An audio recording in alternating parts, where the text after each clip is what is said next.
And the church has always had three sources of authority.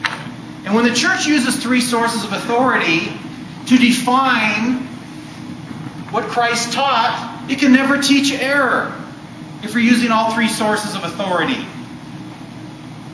And I've done it for my other classes. I've done this on the internet worldwide, and I'm going to do it to this class. I have an outstanding $2,000 bet. I've made this bet to pastors in this basin.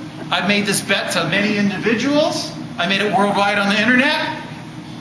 And let me give you this bet. If you want to make an easy $2,000, and this is really easy, show me one, not two or three, show me one key belief of the Catholic Church, and show me that it has changed in 2,000 years. Show me one key Catholic belief that has changed in 2,000 years, and I'll give you $2,000. It's that simple.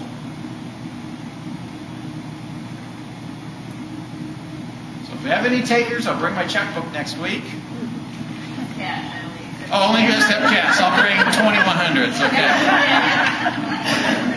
Okay, we'll keep it in cash here. Okay, that'll be your homework assignment. But I'll just give you a little hint. If anyone can show that the Catholic Church has changed one key belief in 2,000 years, it would destroy the Catholic Church. The Catholic Church would crumble. It'd be over. Because what would happen? It would lose its authority. All you have to do is show one, and the Catholic Church will crumble. So if you're up to the challenge to find one, you can destroy the whole Catholic Church next week.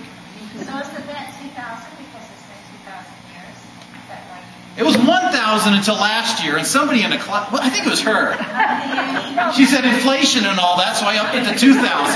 It was 1,000 originally. It was Julie that did that to me. So,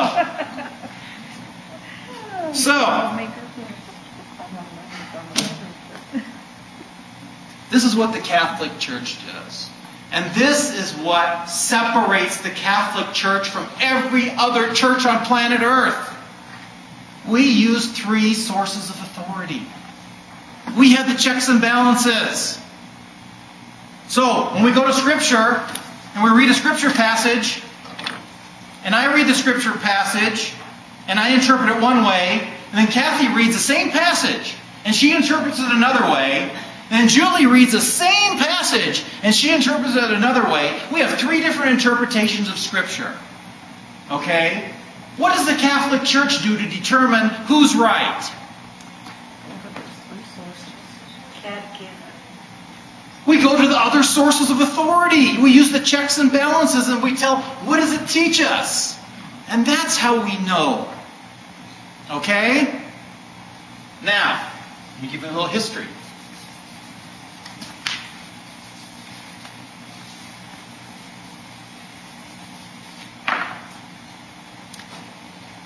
(33 AD), Christ came. He ascended into heaven. The apostles taught. Around 400 AD, we have three sources of authority, right? What are they? The magisterium, oral tradition, and the Bible. Three sources of authority. It's been like that in the church forever. And something happened in the early 1500s in church history. Does anyone know what happened in church history? The Reformation. You ever hear of Martin Luther and the Reformation?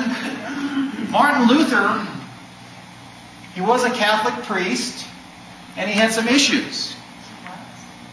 Yes, he was a Catholic priest, Martin Luther. And what he did, he read Scripture.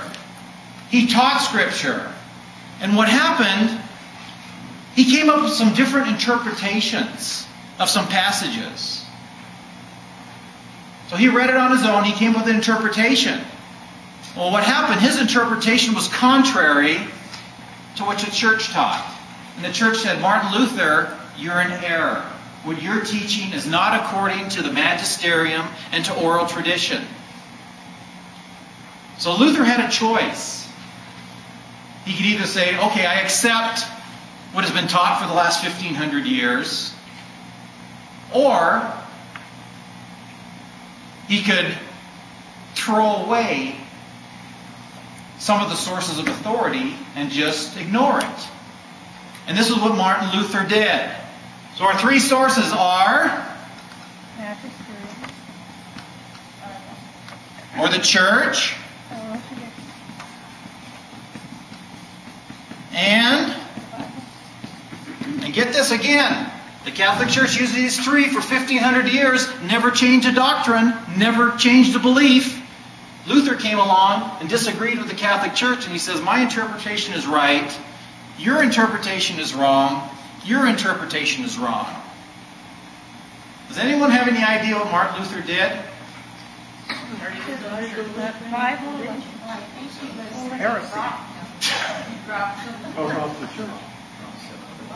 What do you do if these two sources of authority tell you you're wrong? He threw them out. He threw out that, and he threw out that source of authority, and he left it, the Bible.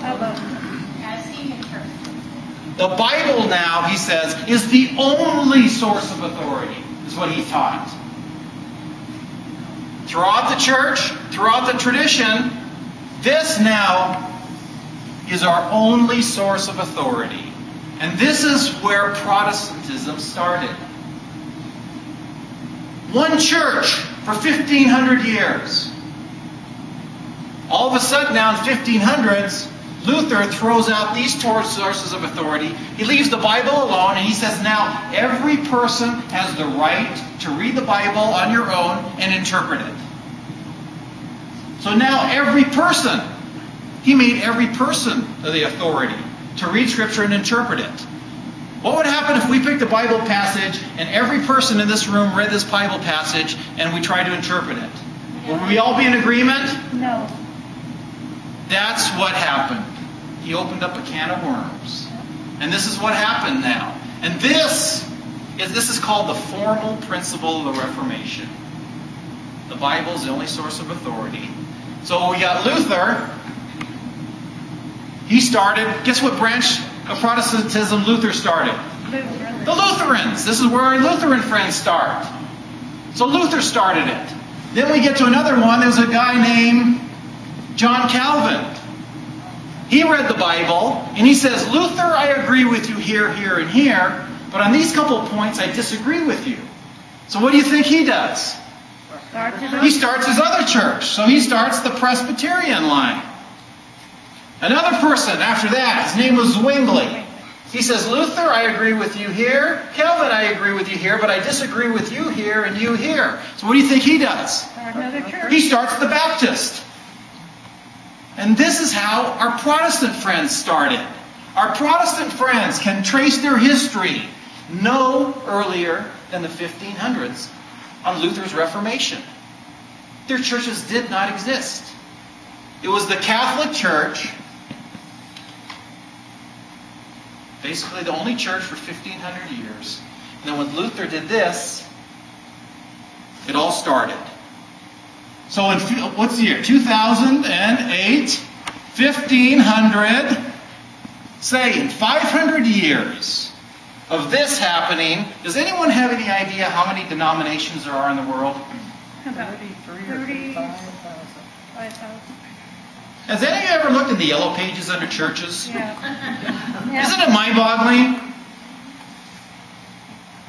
Today in the world, there are approximately 36,000 different Protestant denominations. No, I'm talking Christian. Yeah. And the reason is they use only one source. If you have only one source, you don't have the checks and balances, right? So you can do anything you want. And that's what has happened.